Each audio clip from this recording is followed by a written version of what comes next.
ছেলের বেলায় সিজার হয়েছিল আর এতটাই কষ্ট পেয়েছিলাম, তো ভেবেছিলাম ছোটোটার বেলায়ও মনে হয় এরকম 6 মাস 1 বছর প্রচুর ব্যথা যন্ত্রণায় কষ্ট পেতে হবে। তো এবার অনেকটা কিন্তু সেই তুলনায় ব্যথা যন্ত্রণা কম। আর তার জন্য কি কি রুটিন পালন করছি বা কি কি খাওয়া দাওয়া করছি আজকে ভাবলাম সবার সঙ্গে শেয়ার করি। তো ভিডিওটা স্কিপ না করে প্রথম থেকে শেষ পর্যন্ত সবাই দেখতে থাকো, আশা করি সবার উপকারে আসবে।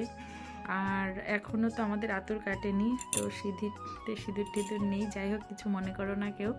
তো তোমাদের সবার সুবিধার জন্য আর আমার একটু স্মৃতির জন্য আজকের ভিডিওটা করা। তো লেটস গেট স্টার্ট।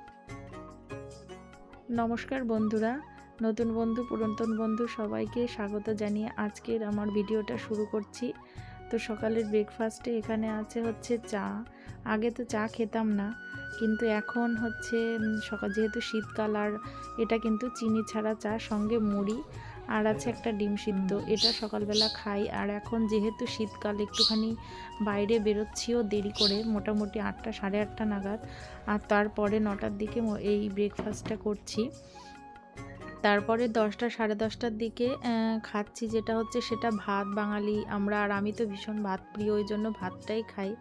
এখানে আছে সবজি মানে ভাজা, ডাল, আর যেটা দেখালাম রসুন ভাজা, সঙ্গে গোলমরিচ আর একটা শুকনো লঙ্কা। আর এই যে জিনিসটা আমি নিচ্ছি সেটা হচ্ছে গোলমরিচ আর কালো জিরা শুকনো খোলায় ভেজে তারপরে সেটাকে পেস্ট মানে পেশাই করে আর কি রেখে দেওয়া হয়েছে। আর এখানে দেখো শুকনো লঙ্কাটাকে আমি কিন্তু দানাটা ফেলে দিয়ে তারপরে প্রথমে এই ভাতটা খাবো।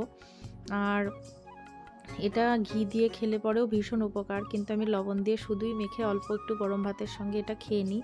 কালো জিরেটা প্রথমে বাজার থেকে কিনে এনে ভালো করে খুব সুন্দর করে ধুয়ে শুকিয়ে দিয়েছে আমার মা, আর তারপরেই কিন্তু শাশুড়ি এটাকে পেশাই করে কৌটাতে ভর্তি করে রেখে দিয়েছে। এটা খেলে বাচ্চা পর্যাপ্ত পরিমাণে বুকের দুধটা পায়, আর সেই সঙ্গে আমাদের যে সিজারের ক্ষত শুকাতেও খুব তাড়াতাড়ি সাহায্য করে।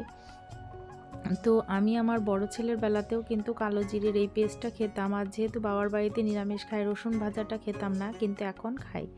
আর এরপরে দেখো অনেকক্ষণ রোদ্দুরে বসেছিলাম ভিটামিন ডির জন্য। এখানে ছেলের স্নান করানো বা গা মোছানোর জন্য একটু জল রোদ্দুরে দেওয়া হয়েছে, আর ভিটামিন ডির জন্য ও আর আমি অনেকক্ষণ এই যে রোদ্দুরে বসে আছি। আর একটা জিনিস শেয়ার করছি,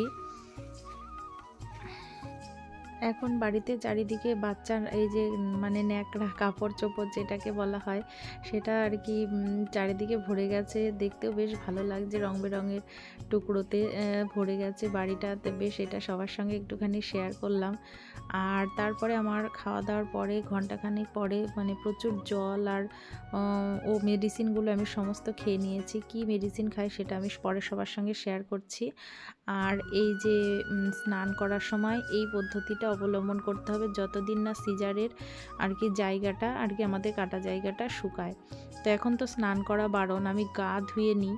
আর গা ধুতে গেলে যদি একটু জল ওই জায়গায় চলে যায়, তার জন্য দেখো এরকম একটা প্লাস্টিক কেটে নিয়েছি, আর নিচে গামছা দিয়ে বেঁধে তারপরে প্লাস্টিকটা এভাবে রেখে তার উপরে আরেকটা বড় শাড়ি দিয়ে জড়িয়ে তারপরে একটুখানি মাথাটা নিচু করে কিন্তু মাথা ধুয়ে নিই, আর গাটা আর কি ভালো করে ধুয়ে তারপরে মুছে নিই।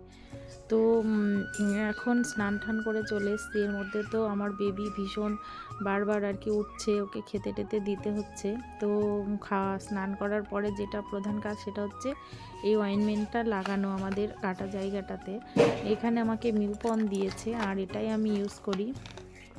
আর এটা কখনো দিনে 2বার আর কি 3বার এটাও করি। আর সেই সঙ্গে এই অ্যান্টিবায়োটিকটা ডাক্তার আমাকে দিয়েছেন, এটা খাচ্ছি। সেই সঙ্গে এই যে সাপ্লিমেন্ট এইগুলো আছে, আর এই একটা সাপ্লিমেন্ট দিয়েছে মানে এটা আয়রনের জন্য।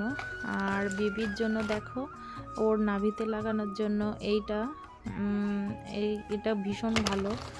আর সেই সঙ্গে বেবিকে দেওয়া হচ্ছে এই ভিটামিন D3টা দিনে 1বার করে।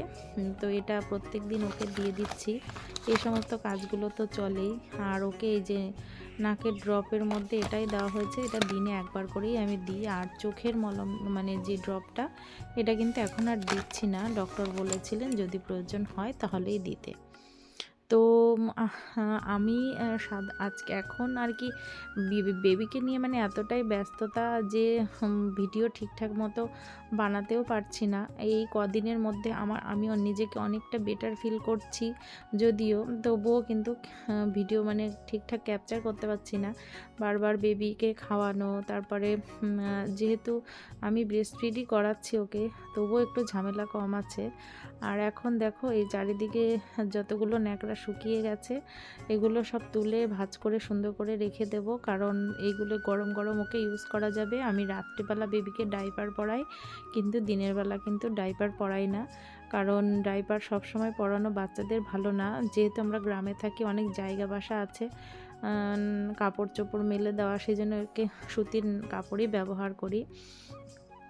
আর সেই সঙ্গে এই কম্বল গোছের কিছু কেটে নিয়েছি, এগুলো ওর মানে ব্যবহার করি আর কি। কি হয়েছে? আমার মাথা কোথায় চলে এসছো? আয় রে, সব আলগা পালগা হয়ে গেছে, দাঁড়াও।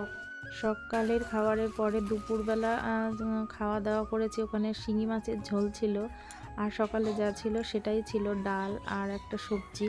তো খাওয়ার পরে আমি প্রত্যেক দিনই একটা করে মানে বা দুটো করে লেবু খাচ্ছি, সেটা মৌসম্বি লেবু হোক বা হচ্ছে কমলা লেবু হোক, আর এছাড়া অন্য আদার্স কোনো ফ্রুটস খাচ্ছি না। ডাক্তার বলেছিলেন যে পেয়ারা, ডালিম, ও হ্যাঁ কালকে একটা ডালিম খেয়েছি, ছোট্ট একটা।